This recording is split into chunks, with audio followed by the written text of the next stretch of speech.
A North Dakota lawmaker found himself on the other side of law and order and didn't take it very well. We'll be requesting 2 specimens of breath from you. Are you happy to submit to that? Can we at least drop my on my place? Okay. Like 2 blocks away. Hey, listen, he's asking you a question first. Let's start with that. Okay. Are you willing to submit to the Intox Other 8,000 or are you not? Simple as that. Yes or no? I will submit that if you let me draw my off. Okay. You're not going to be driving your vehicle, okay? There went No, I want to drop my truck off. All right, Okay. no, we're not doing that. So We're gonna go to this vehicle. So we're going. You're a Okay. No. Okay, step in the car, bud. No, Just get step in. in the car. Go ahead and get in. Hey, where are you from? But it doesn't matter. Do you want your phones? There's 2 phones in there. Do you want those, and do you want your... I would take 2 phones here. I would appreciate it. Okay. Because I got to call Attorney General Drew Wrigley to let these guys know what you're being to me. Okay. That was Republican State Representative Nico Rios, who was arrested for drunk driving and refusing to take a chemical test.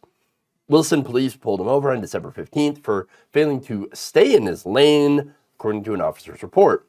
That officer's report also wrote that Rios was verbally abusive, homophobic, racially abusive, and discriminatory towards him for the entire duration of the incident following roadside testing. You heard a little bit of that in the first video. Again, it's a 20-minute video that was released, and it was pretty bad.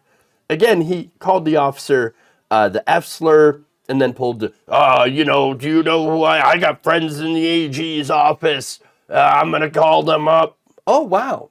Oh, do you now? Oh, okay. Idiot. I love that this guy was like, got pulled over, couldn't stay in his lane. And he's like, why don't you just let me drive home? I live 2 blocks from here. No, you're not fine. You can't stay in your own lane. Obviously, you're quite intoxicated and failed a sobriety test and a breathalyzer test. No, you would be a danger to let back on the road.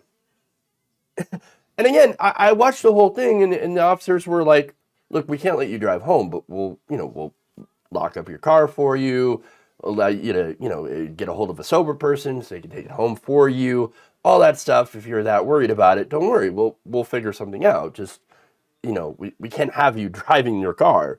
And no, this guy's like, no, can't do it. No, I'm going to drive home. I'm going to call some very, very important people. Now, if that's not bad enough, I'm going to show you a part where he starts to get racist. Your country's being taken over by migrants and refugees, right? Am I wrong? You're arresting me for driving home. But people come into your country and rape your women. Yes or no? And I'm the bad guy? I'll fight for you. I'm gonna fight for the people in England more than you ever would, you little bitch. How many U.S. women have been raped by migrants? I mean, thousands every week. And you're arresting me in North Dakota. How many of your friends and family members have been brutalized and terrorized by migrants? And you're arresting me.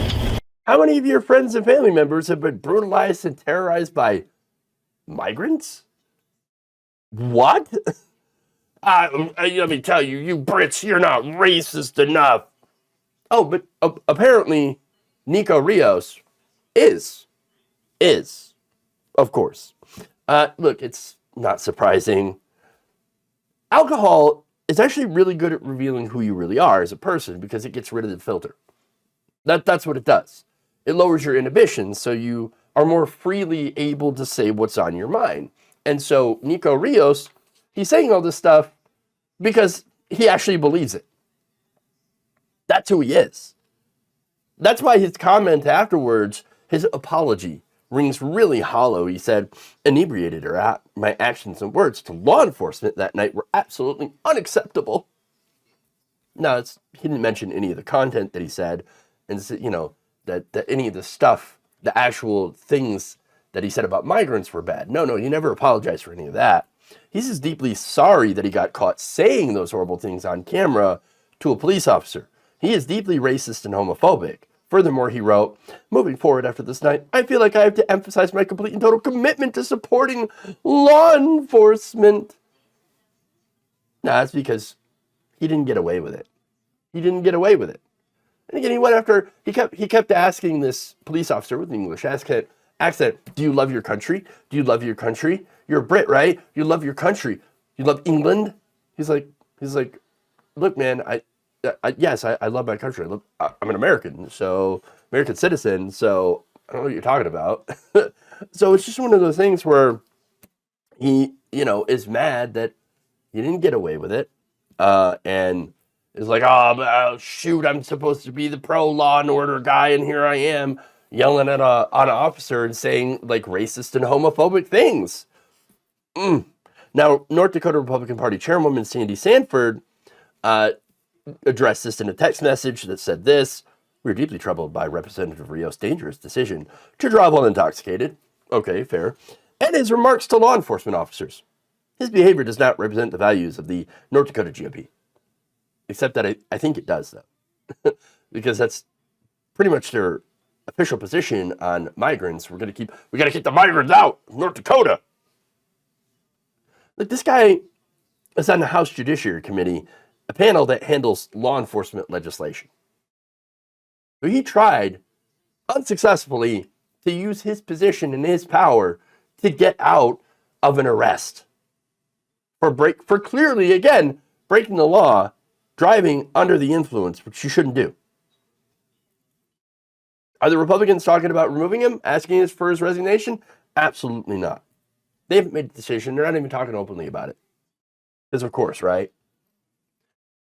And look, yeah, it may be embarrassing to them, and maybe that will lead to something, but probably will lead to nothing. He'll get talked to, and then they'll just let it go. They'll just let it go because guess what? This is who they are, deep down. This is what they really believe. And the only problem with this guy, apparently, is that he was caught.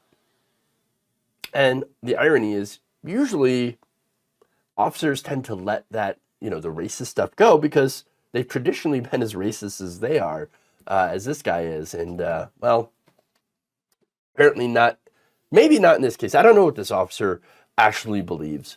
But I know that he conducted the stop in a professional manner and was like, okay, whatever. You're going to say your piece. You can say whatever you're going to say.